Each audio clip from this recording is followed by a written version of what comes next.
I think that she should say, I'll debate him on Fox on the night of September 18th. Because I happen to know he's going to be in Manhattan on the 18th, because that's when they're going to sentence him. Oh. And I'm sure Judge Merchan would give a delay in the execution of sentencing to allow him to show up at a debate. So if you want to have a debate, let's have it on Fox, and let's have it September the 18th when he's in an ankle bracelet. Oh, James Carville sounding as normal as ever, isn't he? What happened to him? His brain is gone. That's true. It's true. Welcome to it. It's the Chris Plant Show on a Monday, August 5th, 3 months to the day. November 5th, Election Day, just around the corner. It'll be here before you know it. And you better be ready. We're trying to be ready. And banking your vote is probably the smartest thing you could do. The smartest thing you could do. The Democrats are going to be doing it. They're also going to be doing ballot harvesting where it's allowed. And we got to win this thing so we can end all of the ballot harvesting, all the mail-out ballots. You heard probably over the weekend several stories about the fact that there are people here illegally who are getting voter registration cards. Gee, who saw that coming? Who saw it coming that you have, 15 million people come in the country illegally, and when they're coming across, they're told, now, you remember when you get in there, don't forget who got you here. Don't forget who got you that housing, who got you the 3 square meals a day, who got you the free education and health care. Don't forget, it was Joey Biden and Kamala Harris, although Joey's gone now, so you're going to have to change your vote to Kamala. Really is disturbing. We'll get to that because Kamala Harris doesn't think that people in this country should be illegally should be considered criminals. She doesn't think that at all. She said it a million times. And I'm not exaggerating to clarify. She did say it a million times. She is just someone who believes that an undocumented immigrant is not a criminal. And this is one of those questions that you would hope if we ever have a debate between Donald Trump and Kamala Harris, and maybe 2, maybe 3, I'd go for that. Every couple of weeks we have a debate, and then you put the vice presidential candidates up against each other. I think that'd be a good idea. And one of the questions you hope would come up would be about immigration, because the untold strain it is going to have on schools, we haven't even seen that. How many thousands of children will now suddenly enter into the public school systems? We didn't see it coming. It's going to cost a fortune to get English as a second language teachers. And how many other languages are we going to have to provide support for in public schools, as well as health care and food? Because, it's just not education that's in the schools these days. And this has been going on since we had that little recession in 2008. The schools were given support for meal programs because there were kids that weren't getting breakfast or lunch or dinner. And so there are many schools in many states in this country that got millions and millions of dollars for their education and food programs. And they're now beholden to Washington, D.C. I know no kid should go hungry, but there are kids that don't need that meal support that are taking it because, you're offering it. Who's going to turn down free stuff? Very few people have that spine. But I want to get back to this undocumented thing because I think this could be a critical point in Donald Trump's debate against Kamala Harris. How many of them we have yet to be decided. There is a brilliant montage from the RNC Research Twitter X account that took that one phrase from Kamala Harris, the border czar, Kamala Harris, and let us know that she believes an undocumented immigrant is not a criminal, despite the fact that they broke the law coming into the country. They're breaking the laws, but just because you're breaking the laws, that doesn't make you a criminal, does it? That's correct. That's how they see it. That's how she sees it. So you break the law on day one, the first day you're in this country. You've broken the law, but that doesn't mean you're a criminal just because you committed a crime. Let's be clear about that. That is one of the points that I think Donald Trump could make a huge, huge jump back in the polls by pointing that out. That she is just somebody who doesn't believe. She has no idea. She has no belief that we have a law that protects our country. Without a border, we don't have a country. So many funny little turns on this. And now that Kamala Harris appears to be flip-flopping on things like fracking, we saw the fracking. She's not going to be open to fracking now. Yes, of course. She's going to flip-flop on everything. Will she flip-flop on that immigration question? Dana Bash over at the CNN had a Democrat water carrier, LaFonza as we call her, Representative LaFonza, was talking about Kamala Harris, and Bash was asking about all the flip-flops. That's kind of amazing when you start hearing them all line up. You start realizing, well, everything Kamala said to get elected is different than what she's saying to try and get elected now. But wait till you hear the answer we got from the Fonz when confronted with all Kamala's flip-flops. In the 2020 primary, the vice president praised the defund the police movement, and now she says she doesn't support defunding the police. She called for decriminalizing crossing the border illegally. Now she supports President Biden's policies for clamping down at the border. She supported Medicare for all at one point, eliminating private insurance, and her campaign says she doesn't support that now. She's reversed herself on a fracking ban. What do you think that voters should think when she's reversed herself on several issues just in the last 4 years? I think that voters should think that she's a human being who learns new things every single day. I think voters should think that she's a human being who learns new things every day.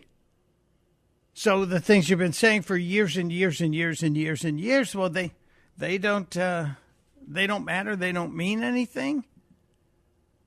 The Democrats, you can't trust them to tell you the truth because they have no relationship with it. Just amazing. And as it relates to the debates, I played you one clip from James Carville on MSNBC. Carville is also out there talking about the debate between Donald Trump and Kamala Harris. And he has put this out on his own podcasting site, which I still believe that Carville might be from another planet. I don't know if you've seen him lately. It just looks like he might be an extraterrestrial. But this was Carville talking about the Trump debate request. This is part one. So the big question is the debate. Of course, Trump was supposed to debate on ABC, I think it was September 10th. And of course he's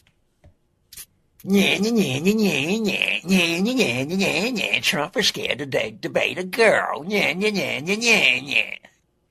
Sounds pretty normal, right? I mean, Carville, seriously, this is the political pundit, the guy that was credited with getting Bill Clinton elected by saying it's the economy stupid. This is the approach he takes to try and goad Trump into agreeing to debate Kamala Harris on ABC.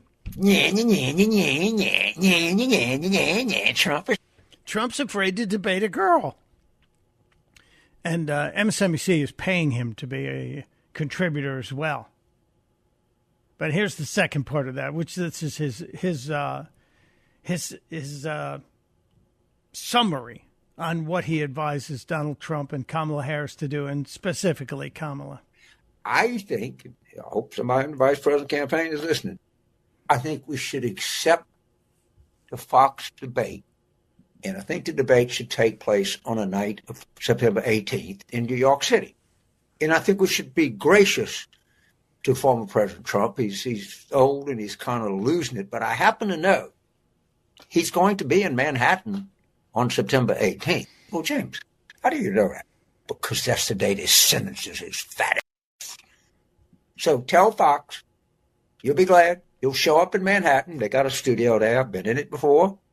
And we'll have the debate on Fox on the night of September the 18th. That's what we should do.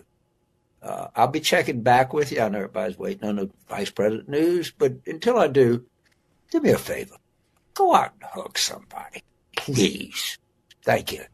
I think we need to do a wellness check on James Carville. I think his wife, Mary Madeline, needs somebody to check in and make sure she's okay. Has anyone seen Mary Madeline in a while?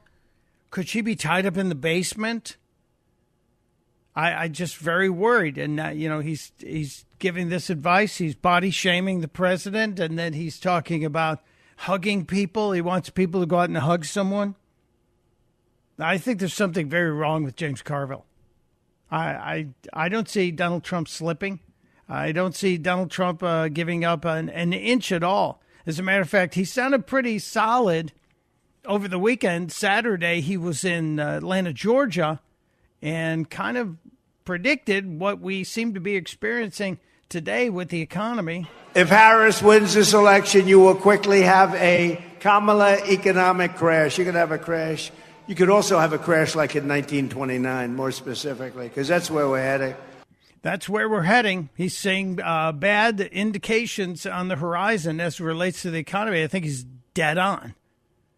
Absolutely dead on. Let's not forget, this is now day 15, going into day 16. Kamala Harris has not done a single live interview, nor a live press conference since she managed to get Joe forced off the top of the ticket and became the nominee. Wonder what she's trying to avoid. What questions is she trying to avoid? She does teleprompter speeches pretty well. We know that. We absolutely know that. But what is she trying to avoid?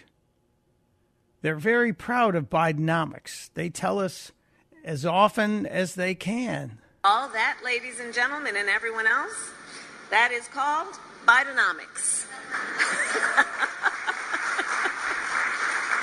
That is called Bidenomics, and we are very proud of Bidenomics.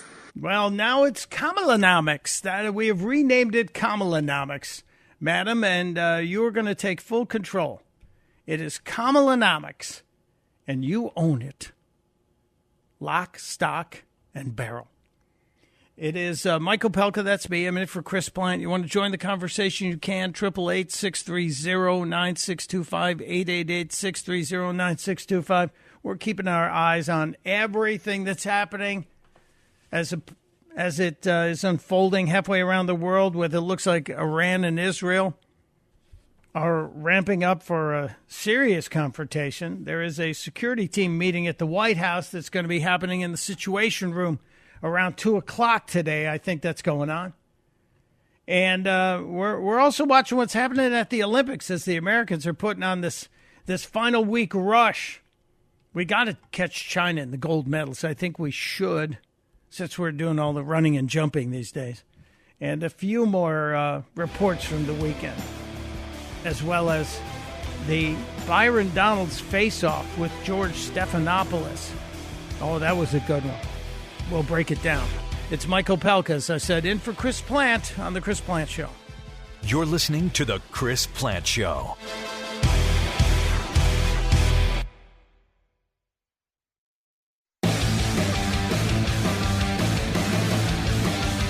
It is The Chris Plant Show on this Monday. Mike Opelka in for Chris today and tomorrow, and then he returns on Wednesday. Thanks for being here. So much to get to today, and so many of your calls coming in. I got to try and get to as many as I can before we break this half hour. Let's do the lightning round. Bob in line 5 in Wilmington, North Carolina. Hello, Bob. Welcome. Hey, good morning, Michael. During the weekend, Speaker Emeritus Nancy Pelosi was on one of the talk shows, I believe, and she said that Mr. Biden was such a consequential president, he should be on Mount Rushmore.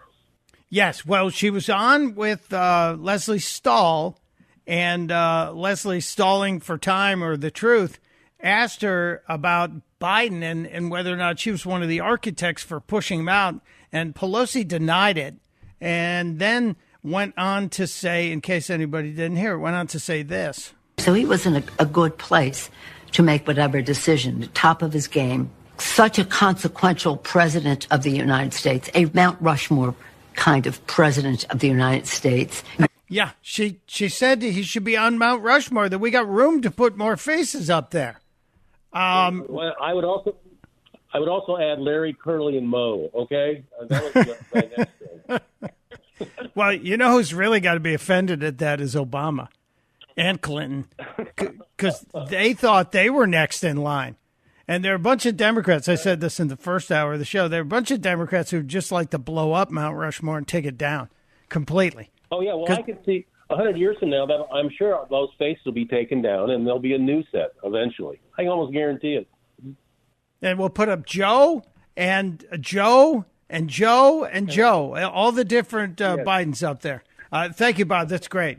Let's go to Chicago, Illinois, where John is calling, listening on the great WLS on line 2. Hello, John. Hey, Michael. Always love it when you're there. So good to hear you last week and today. You know, just a couple of things. A good commercial, I think, would be, since you got to fight fire with fire, is to have images of Kamala hugging Willie Brown, inflation number images, market dropping, dollar in a trailer park quote from James Carville, and it's all about the economy stupid quote from James Carville, and then maybe her image on Mount Rushmore. Oh, that would. Speaking of Mount Rushmore, putting Kamala on Mount Rushmore, that would scare people into voting back again for Donald Trump. A great commercial. There's some really interesting ads coming out of the Trump campaign, some very strong ads, and I think they are getting ready to fight fire with fire. But I like incorporating some of the images of Kamala with some of the words of Carville. That's pretty good, John. Thank you for being there. Let's squeeze one more in. John, another John listening on WLS. Hello, John. What's your thought here? John on line 4, are you there? I guess he's not there. He said it's time for Donald Trump to pivot from the abortion stance. So one more quick one. Another John. It's John Day. John in Buffalo. John, you only have a few seconds, but you're here. Hang on, John. We'll figure out what's going on. We got to take a short break here while the Doors give us a little peace frog. So much more. I have the Byron Donald story. We also have some stuff from J.D. Vance from the weekend. It is a busy remaining half hour on the Chris Plant Show. Mike Opelka in for my friend, Chris Plant. This is the Chris Plant Show.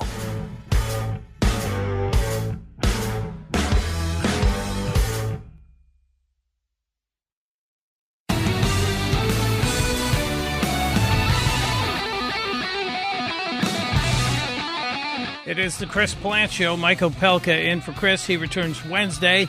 And I think we solved the phone problem here. We were just wrapping up a little lightning round on the phone, and we had a little snafu, corrected it. Let's do a couple of quickies before we get into this follow-up story on Kamala and Byron Donalds and J.D. Vance. Let's go to line 1, John in Buffalo, New York. Hello, John. The question I wanted to ask you is, we all know that the current vice president turns over his staff at an alarming rate. Well, it's 92% of the people who started out with her no longer work for her. Do you think there's a connection between that fact and her use of redundancies? In other words, how do we know about diplomacy that it involves being diplomatic. I forget exactly which. You know what I mean, though, in the sense yes, that the word salads that she serves. I think there's a great deal of frustration because whenever anyone says it, and Mike Pompeo said it yesterday when he was being interviewed on one of the Sunday shows. Hey, if you were called, if you were asked to be part of another Trump administration, would you? And he said, I always believe when your government calls and asks you to serve, you do. And I think a lot of people may have gotten called to serve in the Harris vice president team and then realized this is a disaster. And so they got the heck out of Dodge. 92% turnover in 3 years. If that were happening in any company or any division of any company, they'd go in and start looking at who's in charge and make changes. But not here. We reward incompetence. It is a kakistocracy, or as somebody so brilliantly said last week, a cacklestocracy with Kamala Harris in charge.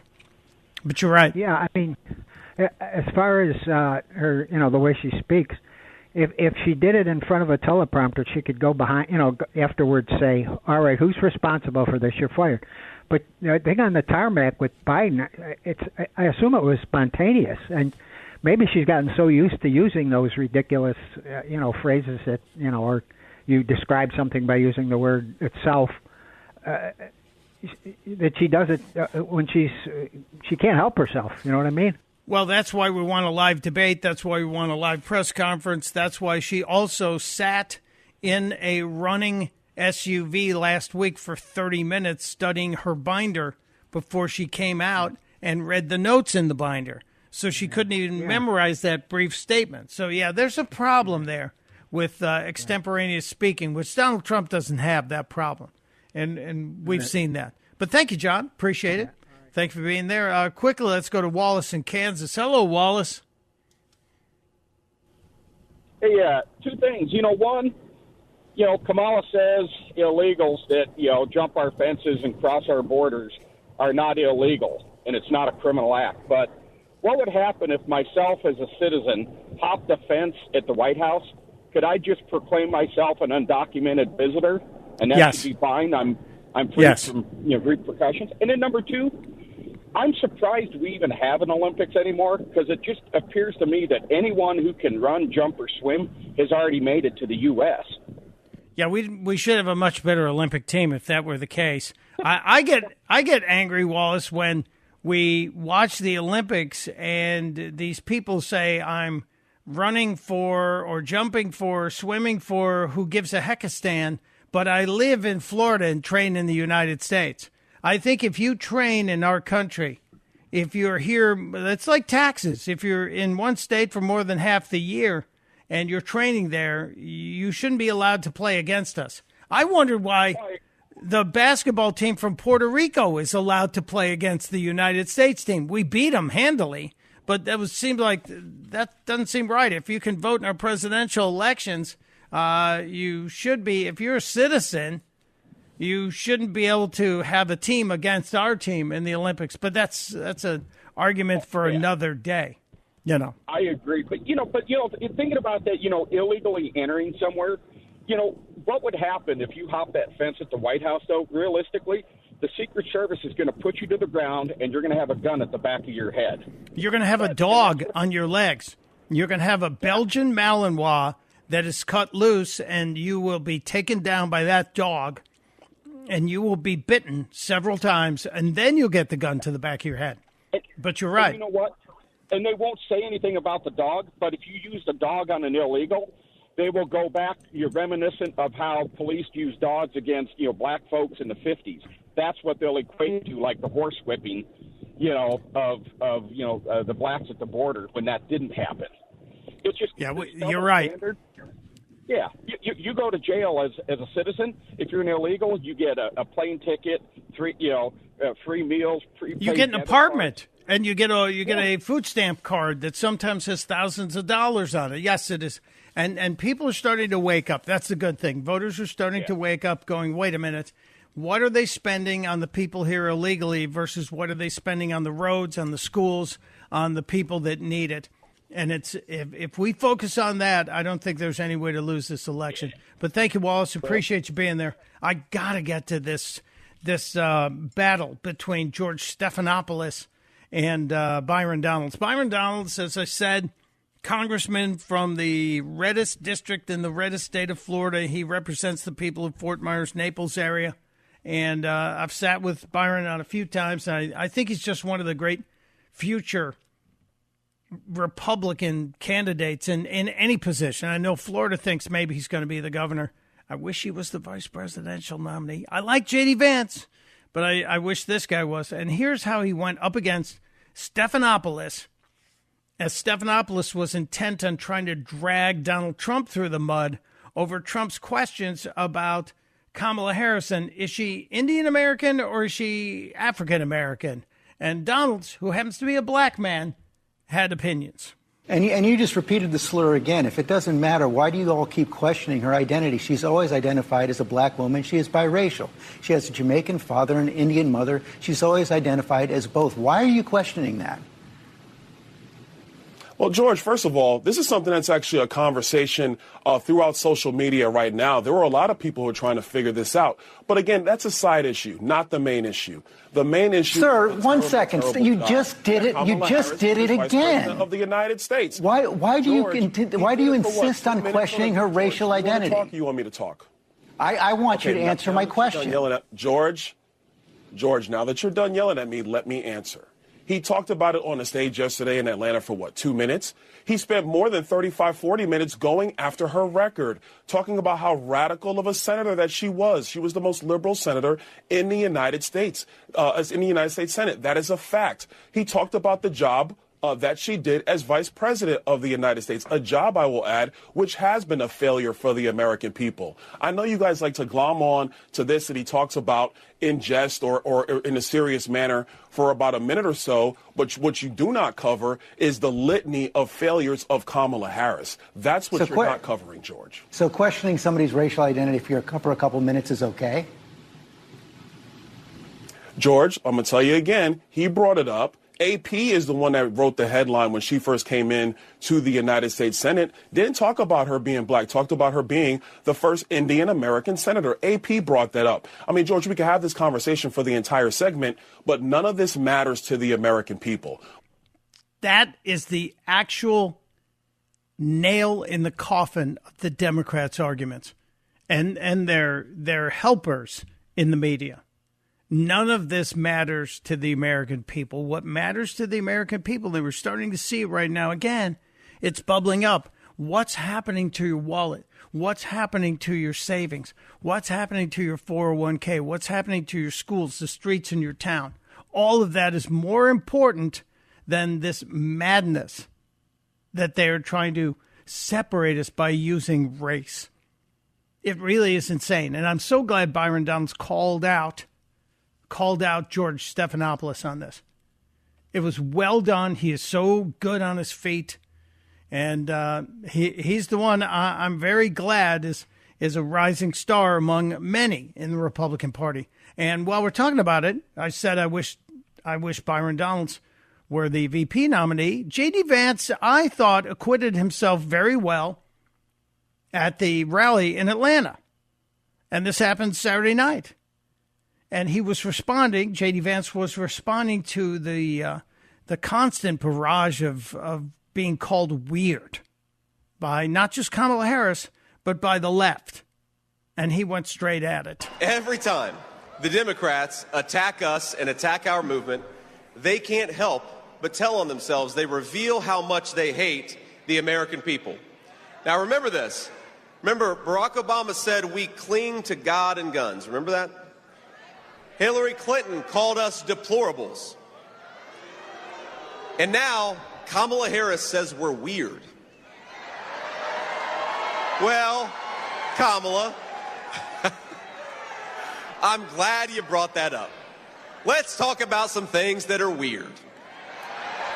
See, I like taking on this topic and going straight at it. You're going to call me weird. You're going to point a finger at me. I'm going to fire right back at you. And this is J.D. Vance coming and bringing the receipts.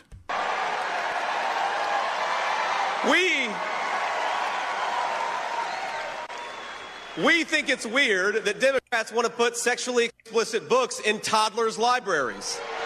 Yeah, that's weird. I agree. Very weird. We think it's weird that the far left wants to allow biological males to beat the living crap out of women in boxing. Yeah, I think that's weird, too. Well done.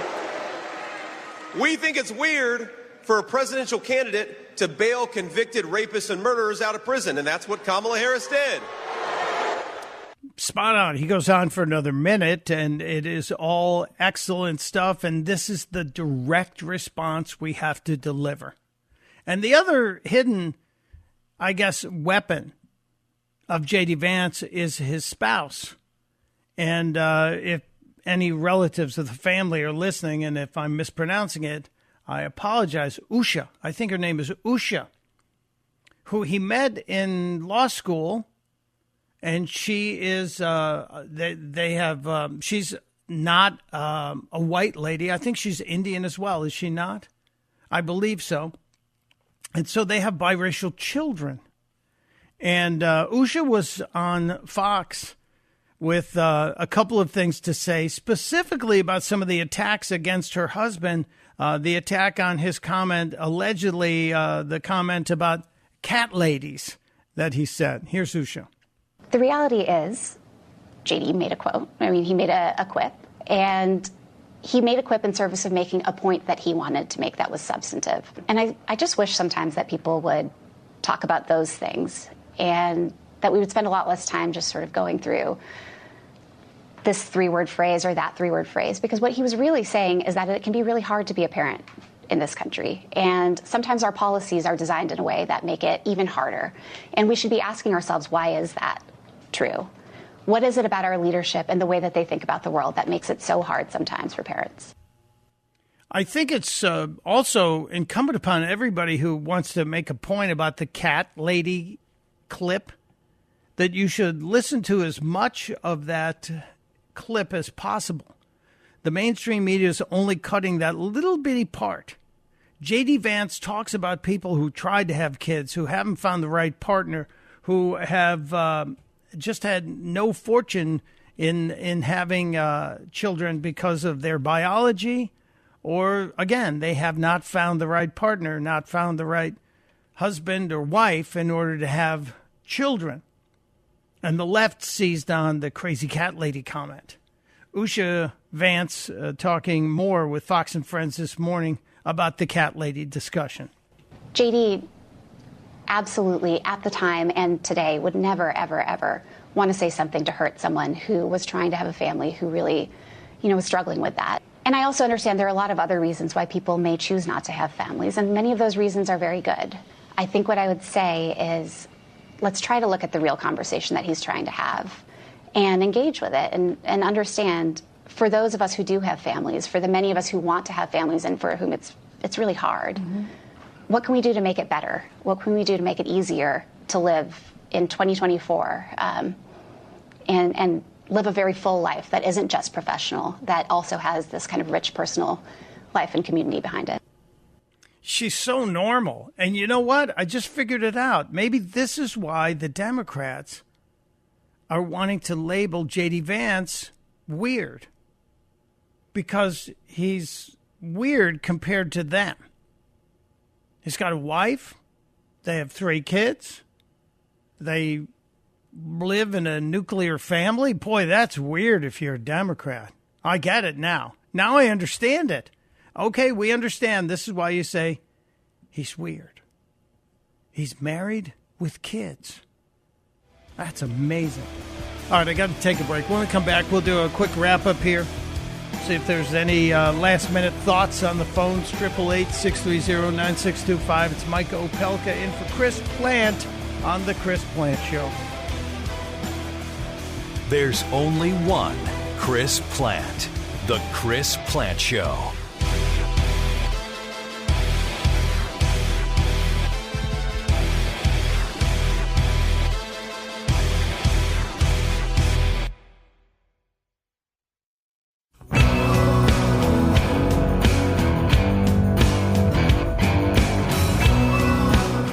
It is the Chris Plant Show. Mike Opelka in for a Monday. One more day, and then Chris returns on Wednesday from his incredible trip, which he will tell you all the stories.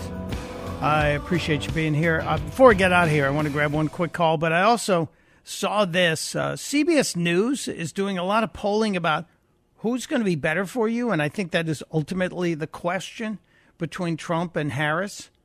Who will be better for you? Will you be better off under which one?